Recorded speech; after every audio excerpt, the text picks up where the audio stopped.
Olá pessoal, tudo bem? Aqui é a Adriana Moro, neurologista, e a gente vai conversar agora, nesses próximos minutos, nessa aula, sobre os sintomas do Parkinson, os sintomas motores e os sintomas não motores da doença. Então, para a gente começar a falar, a gente vai começar falando sobre os sintomas motores do Parkinson. Dentre os principais motores, nós temos o tremor, a lentidão dos movimentos, a rigidez e a dificuldade de marcha e do equilíbrio. O tremor talvez seja aquele mais conhecido, aquele que as pessoas mais associam com o Parkinson. E aí vamos começar falando um pouquinho dele. O tremor, ele vai estar presente em até 70% dos casos de Parkinson. Nem todo Parkinson tem que ter tremor. Tem gente que tem Parkinson e não tem tremor nenhum, porque tem a forma de Parkinson que não treme, que é aquela rígido-acinética. O tremor, ele pode acontecer então nas mãos, nas pernas, ele pode acontecer também no queixo, na língua, pode ter também nos lábios. Então a gente pode ter diversas regiões. Qual que é uma característica aqui que é bem importante? Ele sempre vai ser assimétrico. Geralmente ele vai iniciar em um lado do corpo, então geralmente ele vai começar ou na mão, né, ou numa mão, ou na outra, ou ele vai começar numa perna, ou na outra, e ele vai ser sempre assimétrico. Então vamos supor que ele começou no lado direito, ele até pode depois de um tempo evoluir para o lado esquerdo, mas um lado sempre vai ter mais tremor, o sintoma vai ser mais predominante do que no outro lado. Além disso, outra característica também, tipicamente o tremor de quem tem Parkinson é um tremor em repouso, ou seja, ele aparece quando a pessoa está lá relaxada, às vezes está com as mãos em cima das pernas, no colo, que essa pessoa está assistindo televisão, está conversando com algum familiar, então ele vai aparecer nessas situações. Quando a pessoa está executando alguma ação, geralmente o tremor ele desaparece. E outra característica também, que ele desaparece durante o sono. Lembrando que, além de aparecer no repouso, é comum também ele aumentar em situações de estresse. Então, quando a pessoa está preocupada, que ela fica nervosa, ela fica estressada, quando a gente pede para a pessoa fazer alguma tarefa que exija concentração, é normal que esse tremor ele aumente. Então, isso a gente já percebe também. Depois do tremor, nós temos outro sintoma, que é a rigidez. A rigidez é um aumento do tônus da musculatura. Então, quando nós examinamos o paciente, a gente percebe que ele está mais rígido. Pode acontecer nos braços, na perna, pode acontecer no pescoço ou mesmo no tronco, em toda a região da coluna, a gente pode perceber rigidez também. E a rigidez, quando nós examinamos, ela faz um fenômeno que a gente chama que é de roda denteada, que é como se fosse aquela engrenagem, né, da roda, que ela faz um leve trepidar. Então, quando a gente faz os testes para avaliar a rigidez no paciente, a gente percebe que é uma rigidez em roda denteada, que é como se fizesse aquela trepidação de uma roda denteada. E a gente pode também, quando às vezes é uma outra característica importante que a gente vai perceber que também a rigidez ela vai ser assimétrica. Então ela sempre ela vai começar de um lado só do corpo, ela pode até passar para o outro lado do corpo, mas sempre vai ser assimétrica. A gente sempre vai perceber que tem um lado do corpo que vai ser mais rígido do que o outro. Um outro sintoma motor que nós percebemos que os pacientes eles apresentam é a lentidão dos movimentos, que nós chamamos de bradicinesia, que seria o nome técnico para a lentidão dos movimentos. É um sintoma bem importante, é um dos sintomas que definem o Parkinson. Então, todo parkinsoniano tem lentidão de movimento, ele tem bradicinesia, né? É um critério obrigatório para a gente fazer o diagnóstico. A gente vai perceber então essa lentidão, que ela vai se manifestar como? Como uma dificuldade para iniciar movimentos e também é como se fosse uma perda daqueles movimentos automáticos. Então, às vezes, um movimento que era mais simples, que a pessoa fazia por automatismo, como se virar de um lado para o outro rapidamente, esse movimento automático ele é perdido e tem maior dificuldade para iniciar os movimentos, para iniciar o passo, para levantar. Então, são alguns sinais que mostram essa lentidão dos movimentos, que mostram a bradicinesia. Além disso, outro sinal de bradicinesia são as alterações na face, na expressão facial. A pessoa que tem Parkinson, ela tem a expressão facial reduzida, que a gente chama que tem menos mímica. Nós chamamos de hipomimia facial, né? Ou face em máscara, também pode ser chamado. Então, é como se tivesse uma diminuição da expressão facial, algumas vezes até diminuição do piscamento, né? De quanto do piscar, a pessoa ela pisca menos do que o normal. Isso é outro sinal da bradicinesia, da lentidão dos movimentos. A gente pode perceber também uma perda da gesticulação, né? O gesticular espontâneo também pode diminuir. O paciente ele tem uma tendência a ficar mais parado, a ficar mais imóvel, né? Uma tendência a ficar sentado do que se movimentar com mais agilidade. Então, ao caminhar, essa bradicinesia, a lentidão dos movimentos, ela pode ser percebida como um caminhar mais lento, como um passo mais lento, para se virar, né, para virar de um lado para o outro, a virada mais lenta também, que a gente chama também que é uma virada em bloco, também pode acontecer. Então, a gente pode perceber, são todos sinais que a gente vai perceber a bradicinesia.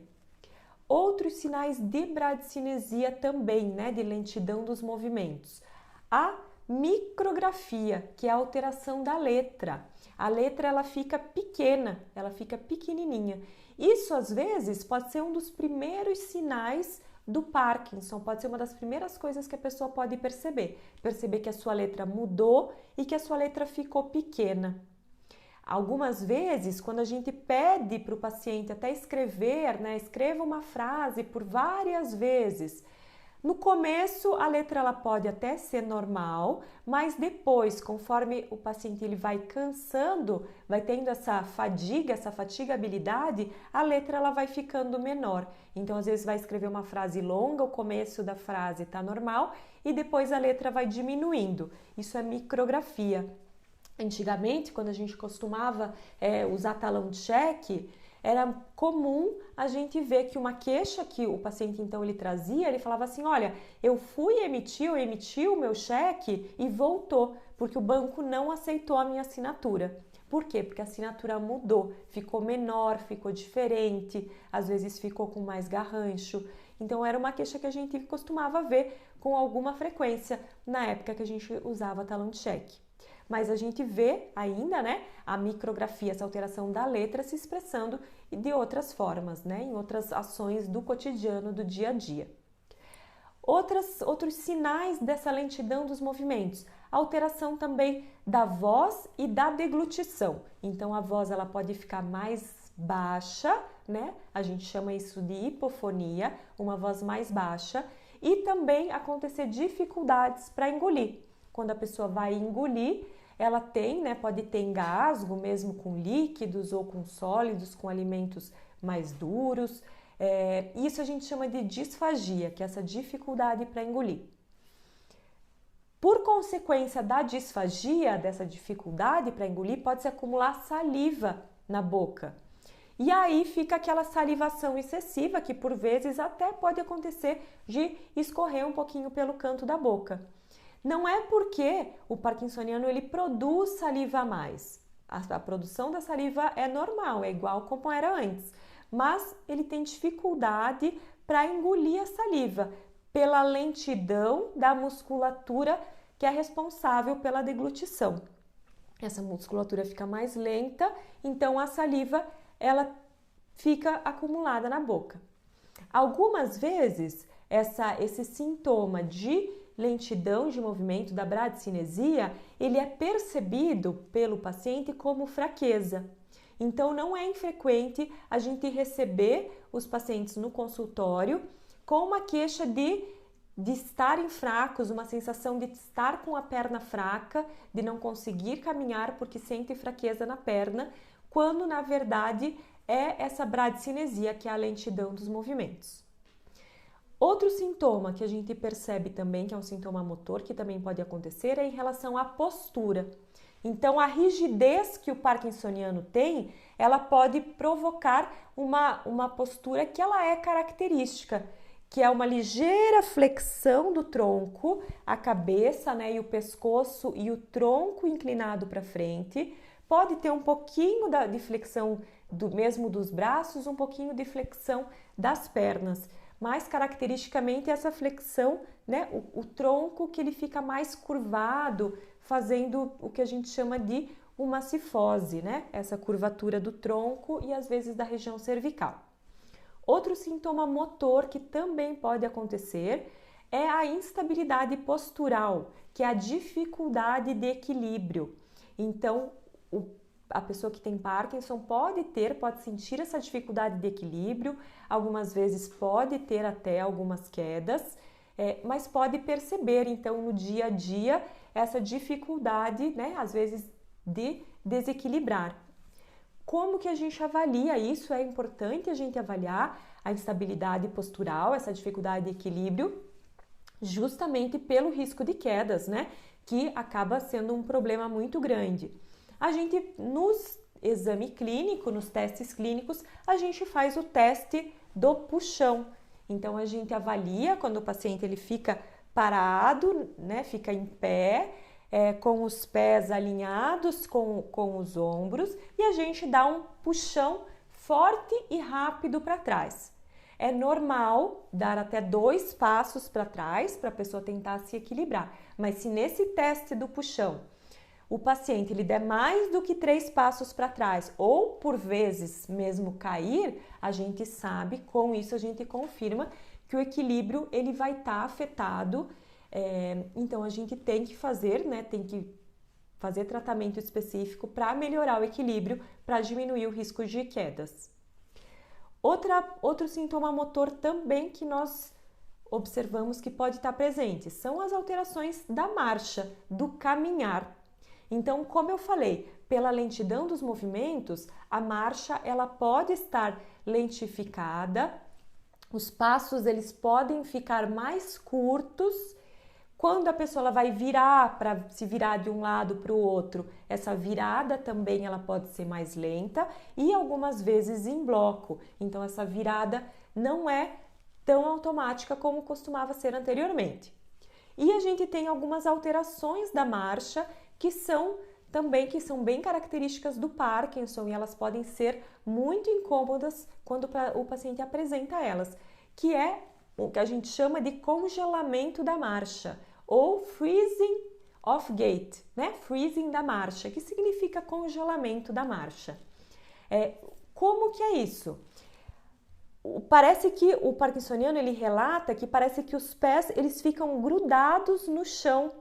Então ele vai tentar caminhar, mas parece que o pé cola no chão. E de repente, subitamente, os pés descolam e ele consegue voltar a caminhar normalmente. Então, geralmente, quando que a gente percebe esse congelamento da marcha? Quando o parkinsoniano ele vai começar a andar. Então, vamos dizer que ele está sentado, ele vai começar a caminhar, o pé parece que fica colado no chão, né? É como se ele tivesse uma hesitação para começar a caminhar. Ou às vezes para se virar de um lado para o outro, algumas vezes para passar em lugares que sejam mais estreitos, também pode dar o freezing de marcha, ou se tiver às vezes em algum local que tiver bastante gente, que fique ansioso, que fique nervoso, também pode dar o congelamento de marcha. Então isso pode acontecer. E também outra característica que a gente pode ter, outro tipo de alteração de marcha, que é a marcha que a gente chama de festinante. Então o paciente ele está andando e é como se o passo acelerasse, que ele andasse mais rápido, né? Mais e mais rápido, ele dá uma acelerada e é como se o tronco ele fosse mais rápido do que o pé. Então os pés, como se os pés não conseguissem acompanhar o tronco. Então, às vezes, ele pode ficar até pendido, né? Pode até pender para frente, inclinar, e isso também pode ter um risco de quedas. Então, a gente sempre tem que observar para ficar de olho, para poder intervir, né? De alguma forma, para a gente poder tratar. Por quê? Porque a gente tendo um risco de quedas, a gente sabe que isso pode ter, né, porventura acontecer alguma fratura, então é o que a gente quer, a gente não quer que aconteça, a gente quer evitar. Então, todas essas, a gente não vai entrar aqui na parte de tratamento, né, mas todos esses sintomas que eu falei, eles são passíveis de tratamento, seja tratamento medicamentoso ou reabilitação, que vocês vão ver nas outras aulas a seguir. E agora a gente vai entrar em outro ponto importante da aula, então nessa segunda parte da aula, que são os sintomas não motores do Parkinson. Então, embora sejam os sintomas motores que caracterizem a doença, quando a gente pensa em Parkinson, a gente pensa em tremor, a gente pensa em lentidão de movimentos, a gente pensa em rigidez, talvez sejam os sintomas não motores que sejam os mais impactantes e que talvez, quando a gente avalia a qualidade de vida, talvez eles interfiram mais na qualidade de vida do parkinsoniano do que os próprios sintomas motores da doença. Então, são os sintomas não motores. A gente costuma falar assim que os sintomas motores é o que as pessoas veem, é o que aparece lá em cima, né? O topo do iceberg. Mas o que está lá embaixo, a geleira, são os sintomas não motores, porque muitas vezes é o que as pessoas não veem os sintomas não motores e ele está lá, são muito prevalentes e estão impactando diretamente na qualidade de vida do parkinsoniano. E quais são esses sintomas não motores, então? O que seriam eles? A gente tem diversos, a gente pode ter desde alteração do olfato, então pode ter diminuição ou mesmo redução total do olfato, que é um sintoma sensorial. A gente pode ter alterações gastrointestinais, com alentecimento da contração do estômago, intestino preso.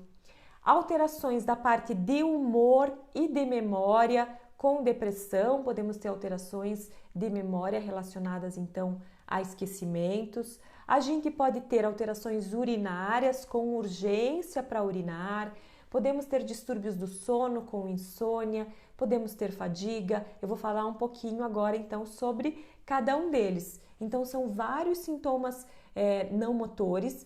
Tem alguns estudos avaliando, né, a presença dos sintomas não motores em quem tem Parkinson, e foi visto que a pessoa que tem Parkinson, ela pode ter até 8 sintomas, né? Uma média que as pessoas têm, né? De 7 a 8 sintomas não motores. Tamanha é a sua prevalência. Então, é muito importante a gente falar aqui sobre os sintomas não motores para a gente mostrar, conscientizar o quanto isso é importante e o quanto isso pode impactar na qualidade de vida. Então, tá aí a importância da gente reconhecer os sintomas para poder tratar adequadamente. E com isso, a gente melhorar bem-estar, disposição e melhorar a qualidade de vida. Para começar falando sobre os sintomas não motores, eu vou falar sobre a dor em quem tem Parkinson. Então, a gente sabe que o Parkinson dói, tá? Que muitas pessoas elas podem ter dor e essa dor ela pode iniciar inclusive anos antes do aparecimento dos sintomas motores. Então, em torno de 2 a 10 anos antes do aparecimento dos sintomas motores, a pessoa ela já pode iniciar com dor. E aí, o que a gente vai observa também? Que existem vários tipos de dor. Então, quando a gente avalia a dor no paciente que tem Parkinson, a gente tenta estratificar, a gente tenta classificar nesses tipos de dor. A dor mais comum é a musculoesquelética. Ela está associada principalmente com a rigidez muscular e com a lentidão dos movimentos.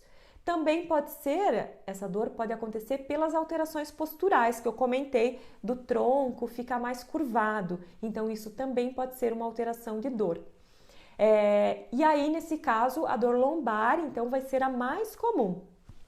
A gente pode ter também a dor distônica, então ela vai estar associada a posturas anormais. o que pode acontecer? Quando o paciente está em off, às vezes ele pode ter essa postura normal no pé, né? Geralmente é quando está em off, mas pode acontecer quando está sob efeito da medicação também. Então o pé, ele faz uma curvatura, ele faz uma contração involuntária, como se fosse uma cãibra, mas é uma distonia, é uma dor distônica, né?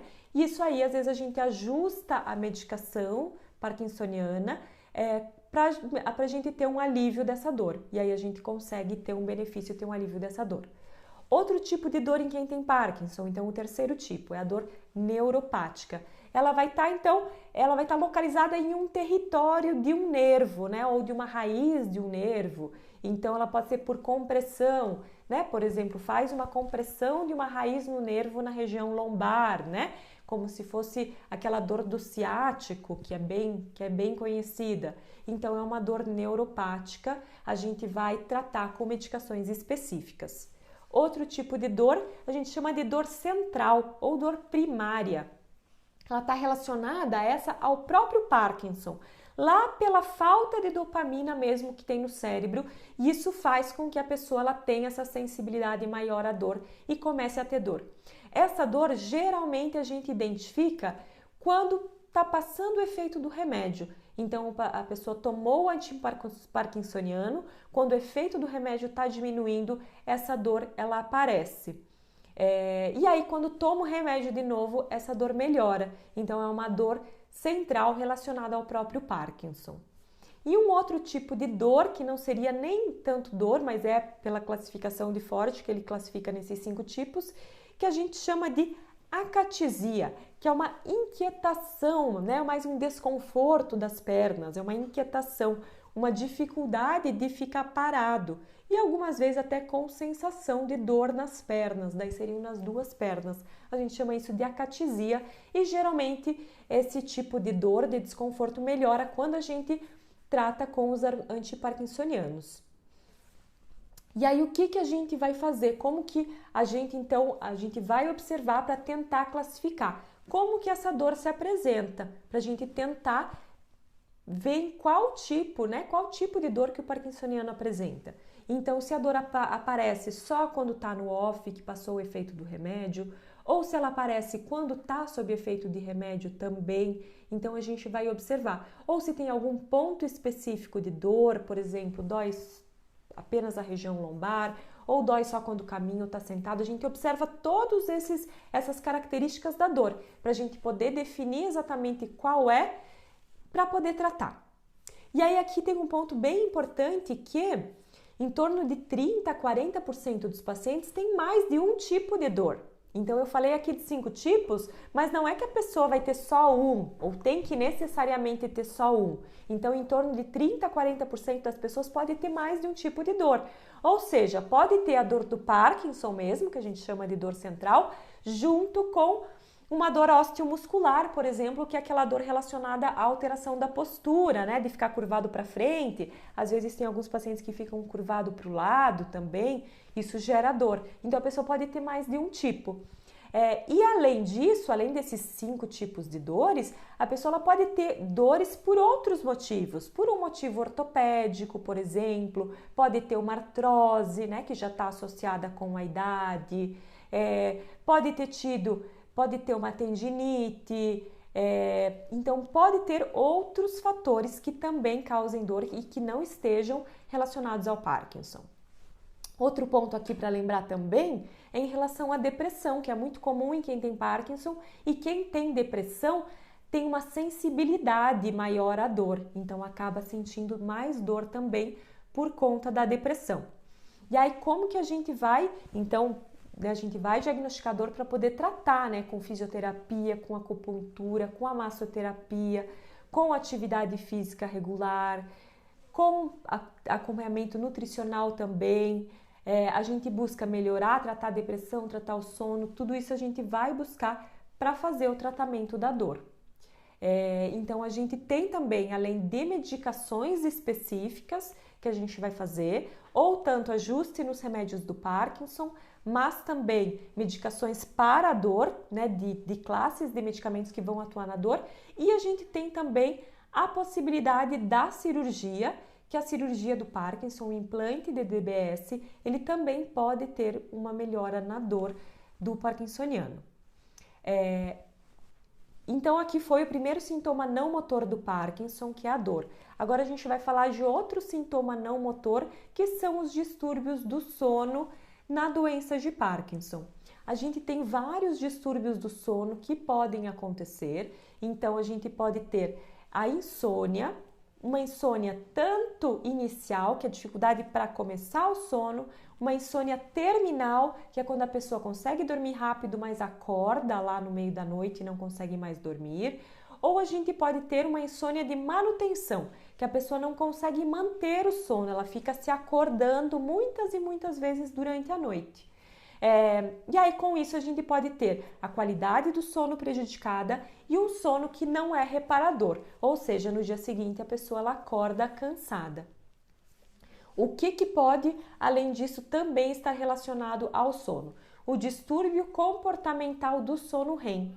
É um distúrbio do sono bem característico em quem tem Parkinson, que a pessoa ela fala enquanto está dormindo, ela gesticula, é como se ela estivesse atuando o que ela está sonhando. Então, às vezes ela pode falar, ela pode ter pesadelos frequentes e ter sonhos vívidos, que quando ela acorda, ela tem a impressão realmente de que estava vivenciando aquele sonho. Isso é um distúrbio do sono que é bem característico do Parkinson. Além disso, durante a noite a gente pode ter outros sintomas do próprio Parkinson que podem afetar o sono. As câimbras são comuns durante a noite, então a pessoa pode ter câimbra durante a noite, pode ter dor também durante a noite e pode ter dificuldade para se virar na cama, dificuldade para se virar de um lado para o outro, ou dificuldade às vezes se está deitado e precisa levantar para ir ao banheiro, pode ter dificuldade para se levantar para ir ao banheiro também. Então isso é outra alteração que pode prejudicar o sono. Essa que a gente chama de acinesia noturna, ou bradicinesia noturna, que é uma lentidão dos movimentos que acontecem durante a noite, trazendo prejuízo no sono também. Algumas pessoas elas têm tanta dificuldade para se virar na cama que às vezes elas têm que dormir a noite inteira na mesma posição. Isso gera dor, leva a desconforto e faz com que a pessoa não consiga dormir mais.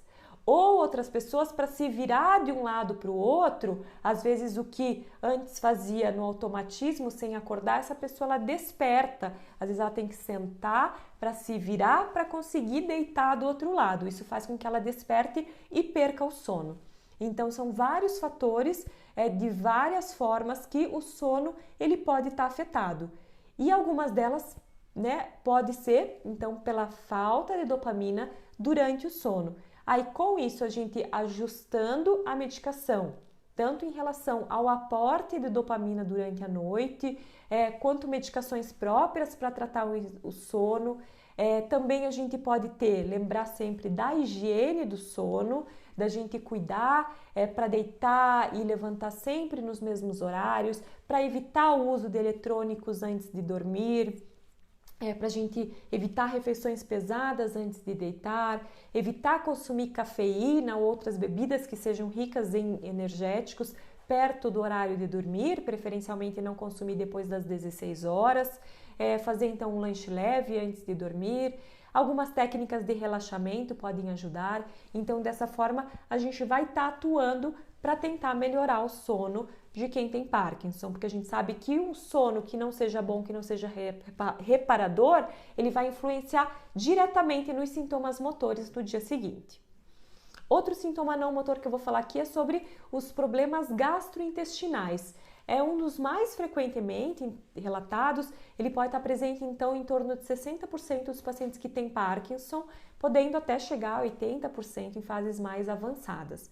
O que a gente percebe de problemas gastrointestinais? Como eu falei, a dificuldade para engolir, a dificuldade de deglutição pode ser um deles. A gente pode ter um atraso na digestão, então da contração do estômago, e com isso o estômago ele demora mais a se esvaziar depois da alimentação. Então é um retardo do esvaziamento do estômago, também pode acontecer. E outro sintoma que é muito comum que a gente vê é o intestino preso, a constipação. Então, com isso, e esses sintomas como a constipação, a gente pode às vezes perceber que pode ter começado muitos anos antes do aparecimento dos sintomas motores. Então, a pessoa, às vezes 10, 15 anos antes do aparecimento dos sintomas motores, já começou a ter intestino preso. Isso é um sintoma não motor do Parkinson. Como que a gente vai tratar? Através da dificuldade de deglutição, através da fonoterapia.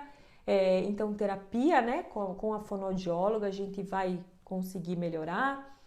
A questão do estômago, né, de ter esse atraso para esvaziar o estômago, a gente pode fazer com o controle de alimentação, né, com a nutricionista, com alimentos que favoreçam o esvaziamento gástrico, assim como a atividade física regular também ajuda o estômago a se contrair com mais agilidade e fazer essa digestão, fazer o fluxo do alimento do estômago que seja mais rápido.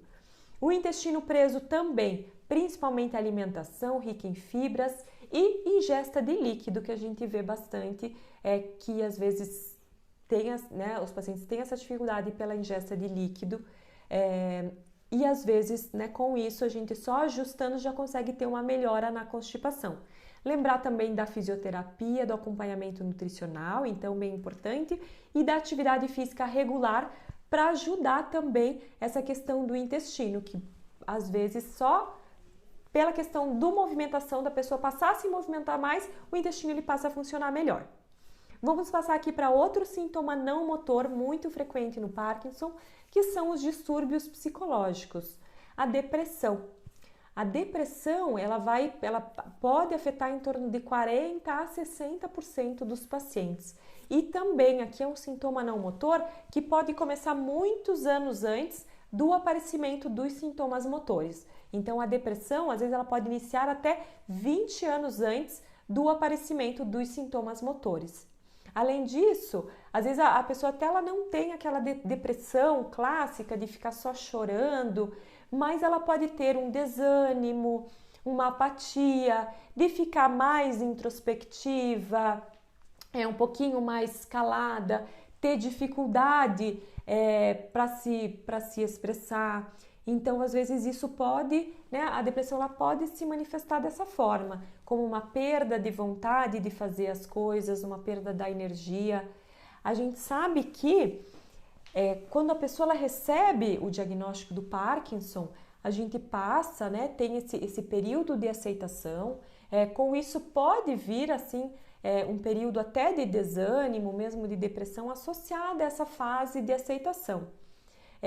Mas alguns pacientes até, eles relatam, olha, Adriana, eu não tive problema para aceitar a doença, eu não tenho do que me queixar, eu não tenho do que reclamar, eu não tenho, assim, né, eu tenho filhos com saúde, tenho um casamento que seja bom, tenho trabalho, não tenho um motivo para ter depressão, mas por que eu me sinto triste? Então, não precisa necessariamente ter um motivo. Né? A depressão não vem porque você quer ou por uma causa específica. Ela pode vir, né, e geralmente ela vem pela falta dos neurotransmissores que acontecem lá no cérebro. Então, é uma causa química. Falta neurotransmissor. Os neurônios eles deixam de produzir a dopamina, mas também deixam de produzir outros neurotransmissores que estão envolvidos na nossa sensação de bem-estar. Então, com isso, a depressão ela vem por um fator químico lá do cérebro, mas não é por vontade própria, não é por uma causa específica. Aqui, ter o apoio da família é fundamental, ter o apoio de amigos, de grupos de apoio, de associações, às vezes grupos de igreja. Ter o acompanhamento psicológico também é importante. E aqui a gente sabe que a atividade física regular também é importante, que também vai ajudar a melhorar os sintomas depressivos. Outro sintoma não motor aqui são as alterações cognitivas, né? Quando a gente fala em cognição, a gente pensa diretamente em memória, mas aqui também entram as funções executivas, que é de executar tarefas. Então, às vezes, quem tem Parkinson pode ter pequenas dificuldades nessa função executiva para fazer algumas tarefas que antes eram fáceis do dia a dia, que eram corriqueiras e às vezes pode ficar um pouquinho mais difícil para realizar. Além disso, algumas queixas de memória também podem acontecer para fatos, principalmente para fatos recentes. A memória tardia ela geralmente fica inalterada.